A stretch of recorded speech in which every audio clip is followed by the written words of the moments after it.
Welcome, everyone. I'm Beth Connellan Smith, and I'm of counsel in Verrill's Labor and Employment Law Group.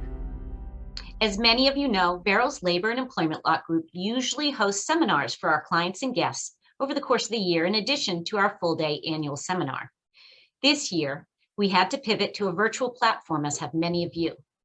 For the final monthly presentation, we've decided to sum up the year's trends while also suggesting tips for things for which you could be prepared for 2022. My topic is trends and tips for 2021 and 2022 in Maine workers' compensation. First, a short history of workers' compensation.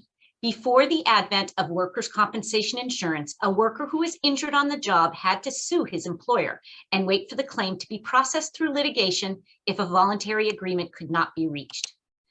This imposed a huge burden on the injured employee, who presumably had no earning income, as well as on the community, who presumably now had to support the employee and his family, as the claim could take years to reach resolution. In exchange for giving up the right to sue the employer, workers' compensation law introduced swift delivery of wage replacement and payment for medical care, with the aim to quickly return the injured employee to good health. In exchange for agreeing to this bargain, the employer who secures workers' compensation insurance is immune from suit for any benefit outside of workers' compensation law. Most injuries are promptly recognized, and payment of wage replacement and payment for medical care is quickly instituted. A very small number of claims are contested for one reason or another. Those are the ones that make up my overview of trends in 2021 and things to look out for in 2022.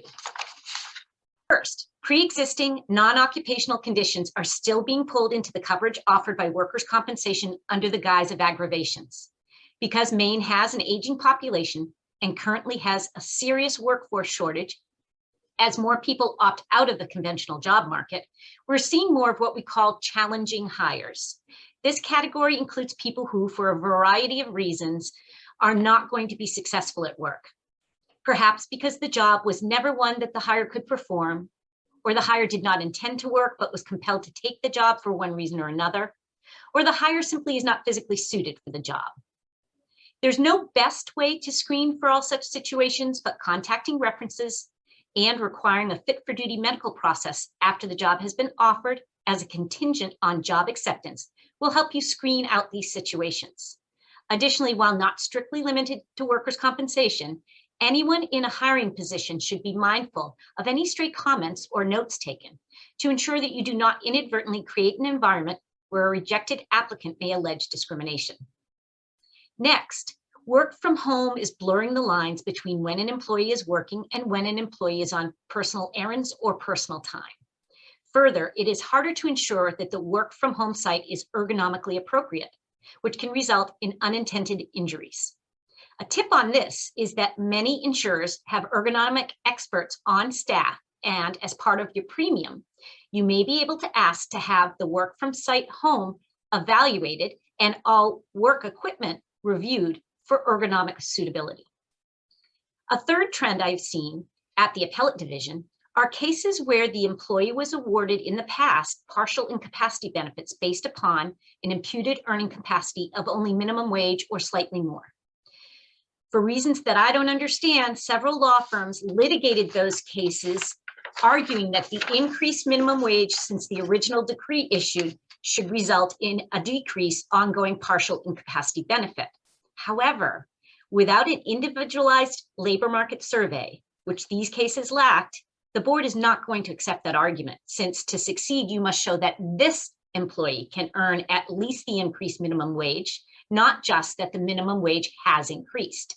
I share this tip because there are at least 3 cases that lost that argument at the appellate division, whereas I prevailed in 2 cases just before the pandemic hit because I insisted on individualized labor market surveys to support the case.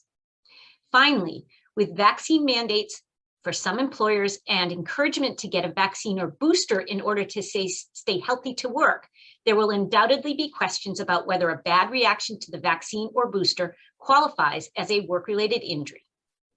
These cases are extremely fact-specific, so there's no one-size-fits-all solution.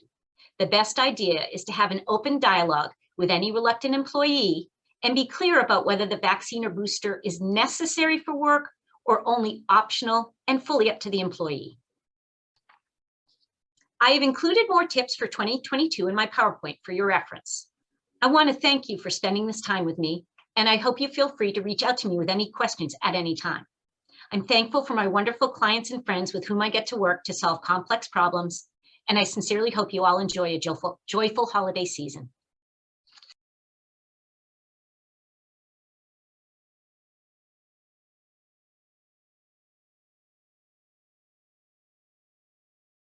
Hi, it's Doug Currier at Verrill. The topic for this presentation is working with outside investigators. And there's really three things that I want to cover. The first is, why hire an outside investigator? The second question we're going to look at is, what are the implications of using an outside investigator? And the third question is, what should you look for or ask an outside investigator before deciding to retain their services? With respect to the first question about why to hire an outside investigator, I think we all understand that in many instances, an employer has a duty to fairly and promptly investigate employee complaints. And with that, then there's the question of what's the best way to do that? Sometimes it makes sense, given the nature of whatever the issue is, to have human resources or someone in management investigate the situation. But other times, when things are more serious or more complicated, it may make sense to bring in an outside investigator. And I think you have to consider, does the HR staff have the time and the resources to do a proper investigation? Do they have the experience that's needed to do the investigation? Another reason you might want to hire an outside investigator is though they're professionals, they know what they're doing. This is what they do for a living. And so it will help you ensure that you have a quality investigation, that the investigation is done correctly. And that's obviously important, especially when there's litigation implications or the matters more serious or larger in scale. The other thing about using an outside investigator is that it enhances the credibility of the investigation oftentimes, both internally and externally. And by that, I mean that if you use someone who's in the company's employ, there's the concern that they may feel that they have to try to reach the result that their employer wants because the employer is the one who's paying their paycheck, or they may have some internal bias that will impact or infect the investigation. And so in that respect, it's important that especially in the sort of more serious matters, that we bring in someone from the outside who has an ethical obligation and the nature of their reputation and their profession is such that they're going to do an unbiased, fair investigation. The other thing is, if it turns into a litigation matter, the fact that you've used an outside investigator, again, one where there's perhaps enhanced credibility, that'll strengthen your litigation defense. And that's important as well, obviously, so that you can have someone who can take the stand to say, look, I'm from the outside. I didn't have any preconceived notions. I do this professionally. I take very seriously the role I play as an investigator. I conducted this investigation, and this is what I found. The other thing I think that's important to realize is that when we live and work with each other, if we have to get involved in an investigation, which can be awkward or involve some difficult discussions, it can create some tension in relationships and hard feelings. And so sometimes it's helpful to have someone from the outside come in who will, have those discussions and go through that process, and then leave where the others, members of management and the like, aren't required to go through that sort of that difficult process. So it helps preserve relationships. Now, on the second question of what are the implications of using an outside investigator, there's a number of things that I want to emphasize. The first is that there is a wide range in the quality of investigators. And you need to understand that there's different levels of experience. Investigators come to the task with a different type of demeanor and relatability. That's important both internally and externally, and being able to connect with those who are being interviewed as part of the investigation, but also being able to present their findings, say, for example, for litigation later on. Their approach to investigation is very different, perhaps. Sometimes it's just about, we will find for you the facts. Other times it's, we will find for you the facts and also share with you our views on whether or not there's been a violation of policy, our views on credibility assessment, and things like that. There's also differences in terms of how credible they will come across internally and externally, and I'll talk about that in a second. And also cost obviously can be a factor. So you just need to understand there's a wide range in the quality of outside investigators. Lawyers versus professional investigators. And by that, what I mean is that sometimes there is a temptation to turn to legal counsel to do the investigation. First off, you should never use the company's lawyer. If you're my client, I will very rarely ever actually conduct the investigation myself, because I need to be able to advise the company, perhaps represent the company in litigation. And I can't do that if I'm wearing a second hat as also being supposedly an impartial investigator. Also, there's going to be a question about my objectivity if I'm the company's lawyer. And then there's also the question of, there are lawyers who will do investigations in addition to the regular legal practice, but there's those out there who are professional investigators. That's all they do. And so often, because they're more experienced at it, they are stronger in conducting investigations, and they're going to have more credibility. Another thing you need to consider is, are the results of the investigation going to be made public? Now, sometimes it's an investigation where we want it protected by the attorney-client privilege, and so I, as counsel for the company, will retain the services of the investigator and have it covered by the privilege. But oftentimes, we need to realize that the investigation and the results have to be made public. And think about in terms of a harassment claim where there's a legal obligation to investigate the matter, and if we get sued, we need to show we did the investigation was done timely, and what was involved in the investigation. And the only way to have that happen is to have the investigator, share their findings and talk about the process that they went through. Sometimes investigations are a result of the government agency asking a company to do an internal examination. I've had a number of instances where that's been required by, say, for example, the Department of Labor.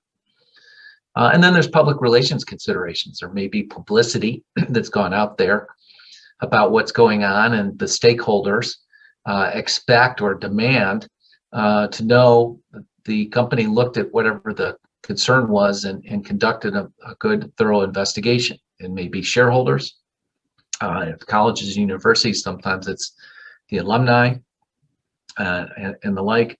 And so you just need to be thinking in terms of whether or not the results of the investigation are going to have to be made public. There's also thought that needs to be given to the scope of the investigation. What matters are to be investigated? Are we limiting what questions are going to be addressed? What happens if other issues are raised or discovered during the investigation? What follow-up might there be? Who's going to be involved in the investigation? What people are going to be interviewed? It can be quite disruptive. Are we going to give the investigator free rein to talk to whoever they think they should talk to? Or are we going to try to define sort of a subset of people who will be interviewed? Those types of questions need to be considered. And then also, in terms of the scope of the investigation, are we looking for someone to just report on the facts? Are we looking for someone to report on the facts and also conduct an analysis of the facts to assess credibility, to make a recommendation or a finding in terms of whether or not there's been a violation of policy or what action should be taken? You also need to be thinking about communication plan internally when you bring in an outside investigator, because you're going to have someone from the outside coming in, and obviously that's going to raise questions in the minds of your employees and the like. And so you need to give that some thought.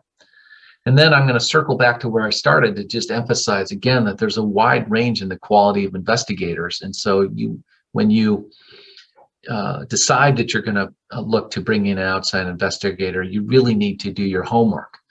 And that leads us to the third question, which is, what are some of the questions that you should ask potential investigator before retaining their services? And I've got them listed here, and it's, I think, relatively straightforward, but just to talk through them quickly. One is obviously to figure out their availability. Do they have the time to do the investigation the way it needs to be done in the time frame that you expect? What are the rates? Are there going to be other expenses? Some sort of a logistical, practical, financial aspects to their approach. You're going to want to understand their experience in conducting HR investigations. Is this something that they really do and really know how to do? Then you're going to want to talk to them about what I think is really important, the ability to have a conversation before they actually provide a written report. And the reason that's important is that you want to get a sense as to what they've done in the investigation, whether or not there's someone else they should talk to or something else they should look at. And if they're reaching a conclusion, understanding why they've reached that conclusion, just so you can test it a little bit to make sure that, you know, they have really dotted their I's and crossed their T's. What happens is if the investigator just writes a report and gives you a draft report, and then you see holes, and then you start telling, you know, I'd like you to talk to this person, or you want you to consider this question or follow up on this issue, and they issue then another report, ultimately the draft report, the end report will be discoverable. And the plaintiff's attorney will, you know, have a field day trying to pick apart the differences in the two reports and really try to exploit the differences to suggest that you're trying to influence unduly or somehow interfere with the investigator and the job that the investigator is doing. So that third bullet is surprisingly important. Then you need to find out from the investigator, are they willing to provide a written report? And if requested, are they willing to provide recommendations, determine credibility, or do they limit themselves to just findings of fact? Whatever the answer is, you can decide if that's okay for your investigation.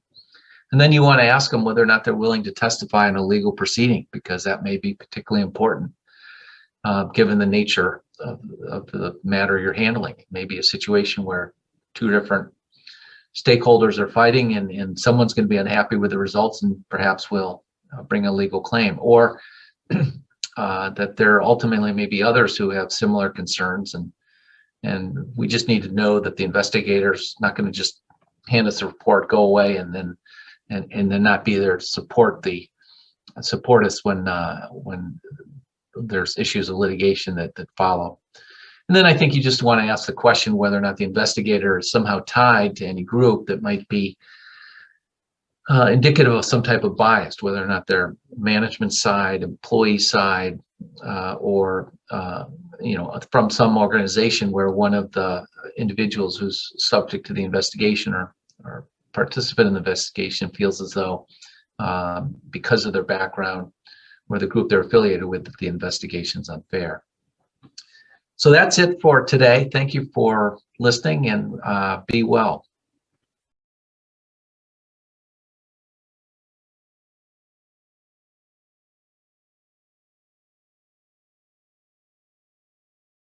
Hi, everyone. My name is Emily Coombs Waddell, and today I'm here to talk to you about some recent amendments to the Maine Human Rights Act. So the amendments that we're going to talk about today really focus on family obligation discrimination. You may have heard this referred to before as family responsibilities discrimination, or even caregiver discrimination. And basically what these terms refer to is discrimination against workers based on their family caregiver responsibilities.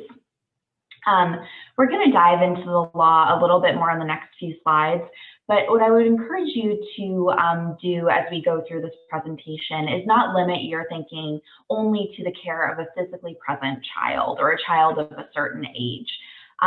We are going to see examples that deal with breastfeeding, caring for aging parents, and caring for differently abled siblings that will all be impacted by this law.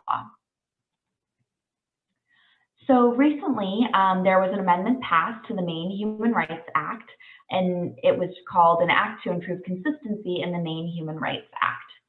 This was signed by Governor Mills at the end of June, and it took effect on September 22nd, 2021. As a reminder, the Maine Human Rights Act affects all Maine employers with one or more employees. So diving into the amendments themselves, you'll see on the left-hand side of the screen that the definition of family status was updated. So family status now means a family unit that contains A, one or more individuals who have not attained 18 years of age and are living with a parent or another person having legal custody of the individual or individuals, or the designee of the parent or other person having custody with the written permission of the parent or other person. Or B, one or more individuals 18 years of age or older who lack the ability to meet essential requirements for physical health, safety, or self-care because the individual or individuals are unable to receive and evaluate information or make or communicate decisions. So those are the two prongs of that definition, which we'll get into more examples on the next slide. But I'd also ask you to note here on the right-hand side of the screen, you'll also see that the law was amended to reflect the inclusion of family status as being protected from discrimination, as well as gender identity. So what does this mean for you and your organizations? Now, under the MHRA, there is more breadth of the categories that are going to be protected against discrimination. So some of these you may be seeing and thinking, you know, hey, wasn't this already covered? Didn't I already have to watch out for these types of issues or claims in my employee relations world? And the answer is yes, some of these were covered. You may have seen, say, a employee bring a claim for gender discrimination or sex discrimination and refer back to their caregiving responsibilities in the home. Typically, we would see that with female workers or female employees. And you may have even seen associational discrimination claims under the ADA. But now, really what this is doing is broadening these categories, as we'll see as we go through some of these examples. So, you know, example, an employee's infant son, that would be covered, similar to what we would see previously. An employee's father with Alzheimer's, that would be covered. An employee's wife in a coma in a hospital, that would be covered. Here's where we get into the age issues, and so this is kind of interesting. The employee's 14-year-old daughter with behavioral issues who lives in a residential group home, this would not be covered, because if we go back to that definition of the family unit, this daughter is living outside of the home. An employee's 12-year-old sister who lives with the employee. This potentially could be covered, but it would again come down to that definition and if the employee has the consent of the sister's legal guardian or parent. And finally, the employee's 40-year-old brother who has developmental delays and lives in a residential group home. This would be covered under the definition. This brother is over the age of 18 and therefore would be covered by these amendments. So it's a lot to take in, a lot of changes, but hopefully this provides a good guide for you as you're dealing with employee relations issues. And as always, if you have any questions about these amendments, please don't hesitate to reach out.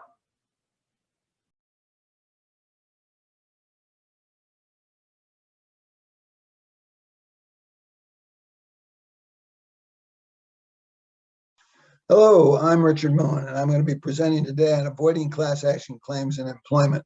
The reason why we're presenting this topic is because in the last 15 years, but particularly the last 5 to 6 years, Northern New England in particular has been seized with many more class action claims against all kinds of employers. It started in early 2000, and it's been accelerating ever since then, now moving from Massachusetts into the northern tier of New Hampshire, Vermont, and Maine. And of course, it's all across the country if you're doing business in other states. I want to look at slide 1 because not all of you know what class actions are. In the employment context, there are 2 types, those under the Federal Labor Standards Act, which are called collective actions, and those under Rule 23 of the Rules of Civil Procedure for litigation, which are under both the federal and state civil rules of practice. The first type, collective actions, as you'll see on the slide, is opt-in, meaning employees actually get notice of the class action. You may have received something someday, some type of class action securities area or some sort of product failure. You actually have to opt into the class in the federal for it to be bound. In the federal and state Rule 23 class actions, you opt out once a proper class is determined by the court and it's certified. then you get notice, and in the end, you're bound by the decision and whatever relief is given, unless you actually opt out, give the court notice that you don't want to be part of it. The key requirements for class actions are numerosity. And so for many of you, you may not find that a class action is ever going to be something you need to directly worry about, because unless you have 100 or more employees, numerosity is 40 people similarly situated. It's unlikely that you will have a class. But those of you who might have 100 employees or close to 100 employees all over the country could be subject to a class action. But also the reason you shouldn't turn this presentation off is because what I'm going to tell you in the end about how to prevent them is just as important for single plaintiff claims. Common questions of liability and damages are required to have a class action. You need to be able to decide that a certain number of people have the exact same type of claim for the exact same sort of injury, and their damages can be calculated on a class-wide basis. One of these that you frequently see and we'll talk a lot about is a policy or practice that across all class members. These are often found in your personnel handbooks. And then predominance of class issues, they have to be more significant than the individual aspects of any particular person in the class. Now, what are the two big types? Well, they started predominantly in healthcare and in the restaurant industry, and there were two types: failure to pay overtime. In this case, it could be nurses who were working through their lunches, working through their other breaks, not recording that time, or it was automatically deducted and they weren't getting paid, and then they had overtime hours. Or misclassification types of cases where you're classifying somebody as exempt, and for their time over 40 hours, you're not paying them when they really should be non-exempt and paid overtime. But misclassification cases are very, very important because most exempt employees work over 40 hours in a week, and that means they would have overtime if they were properly classified. And wage and hour cases can be very important because, just as with any type of non-payment of what you owe, under Maine's laws and in most other states' laws, there's a doubling or tripling of the wages that you didn't pay timely. And of course, there's always, if you get sued, the attorney's fees and then your attorney's fees. So claims mount very, very quickly. What starts out to be a $10,000 overtime claim becomes $30,000 based on a trebling of damages, another $30,000 for attorney's fees, another $30,000 for your attorney's fees, and pretty soon you're close to $100,000 for just a single claim. Of course, if it's a class claim, it can quickly go into the millions. So you want to be very sure that what you address is these two issues. Are you properly paying people on an hourly basis?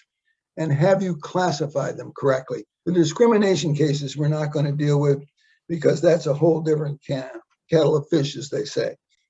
There are preventative steps that you can and should be taking, both as a small employer to avoid individual claims and a larger employer to avoid both the individual claims and the potential for class claims.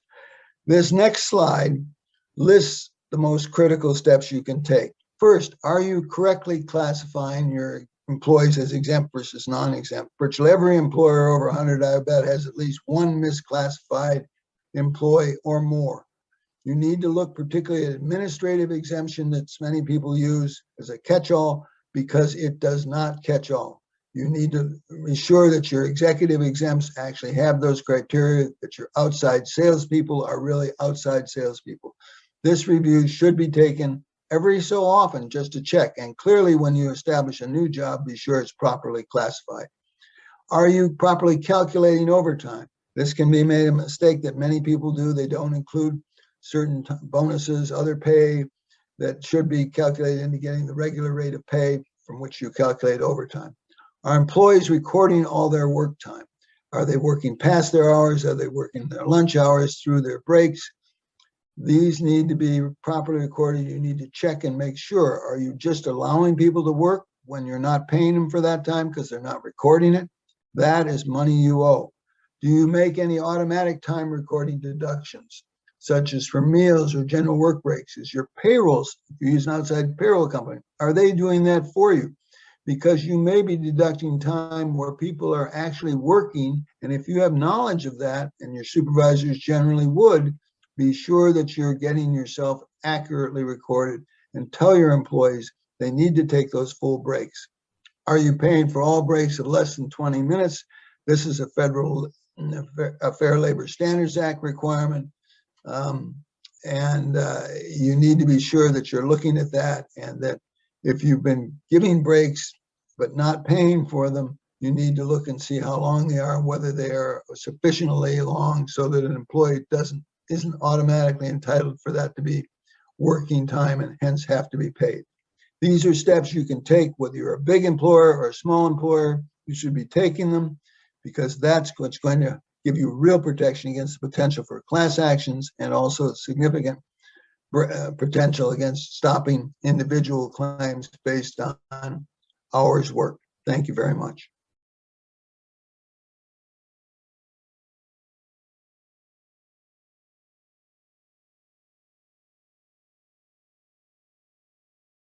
Hi, my name is Rob Brooks, and I'm a partner at Verrill in the Labor and Employment Group.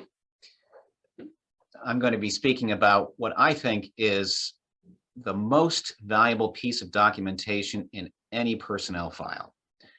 And that document is the termination memo.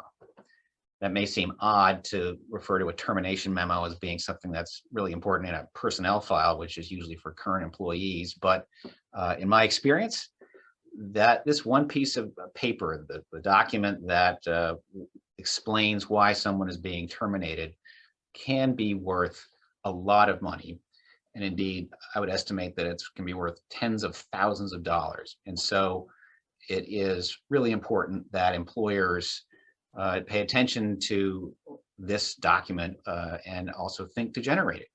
The usual fact pattern for why a termination memo is valuable is one that happens several times a year. And certainly in our practice, we see it a couple times a month. One of our clients gets a letter from an employee or a lawyer that says, I'm hereby requesting a copy of so-and-so's personnel file under whatever statute, Maine statute or other applicable state statute. And that then requires the employer to assemble whatever documents they have with respect to that employee's employment and produce it. And this exercise is full of risk, and it's a known risk, because we know through experience that when you get a letter from an employee or a lawyer asking for a copy of their personnel file, you have a really good idea that that employee is thinking of suing you. And what the purpose of this exercise is, of requesting a personnel file, is to see what the employer has to support the lawfulness of that termination.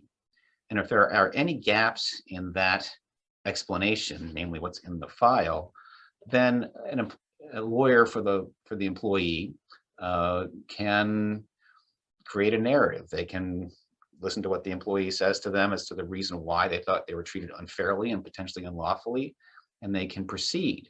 And so this piece of documentation, the termination memo, that explains why the employer is taking its action, can be worth, a tremendous amount of money. It's hard to value, especially it's hard to value a case that is never brought against you.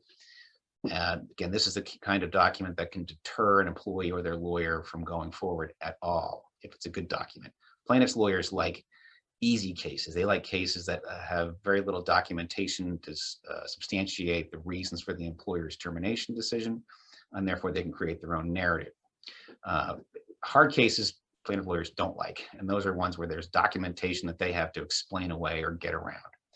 For this reason, it's worth employers thinking about before they terminate any employee, why they're doing it, and in fact putting down on paper the process, and we'll go into detail in a minute what it is that they should be covering.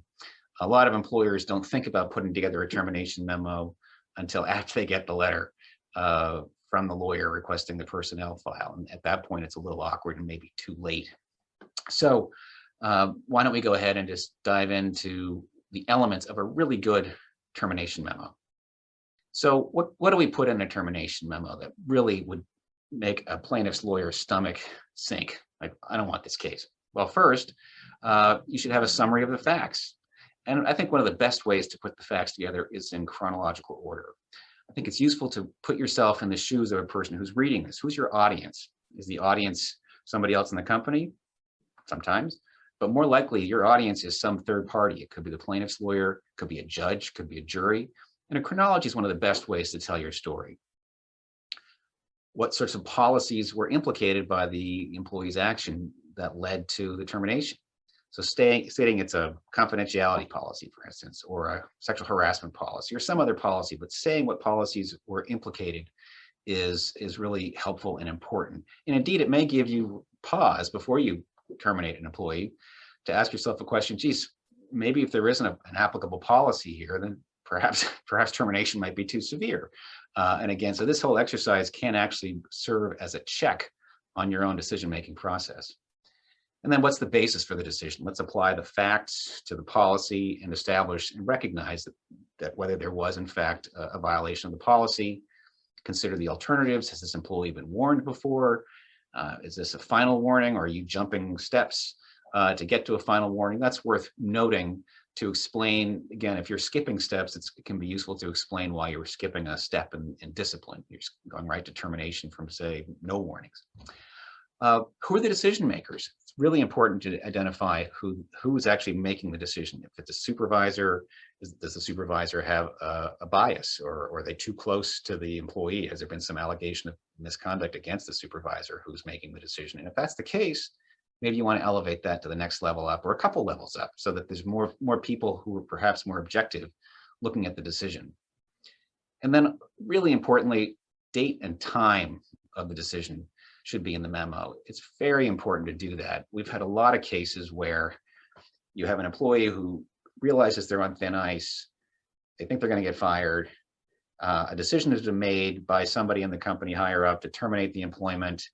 But before that termination decision is communicated, the employee does something to put them in a protected category, like, oh, I have to go out on a medical leave, or for whatever reason. Or they, I'm being harassed by my supervisor, or some other kind of conduct that again puts them in a protected category. So if they ring the bell first and then they're terminated, a few minutes later for other reasons, they can say, geez, it must have been a retaliation issue. They terminated me because they didn't like me protecting my rights.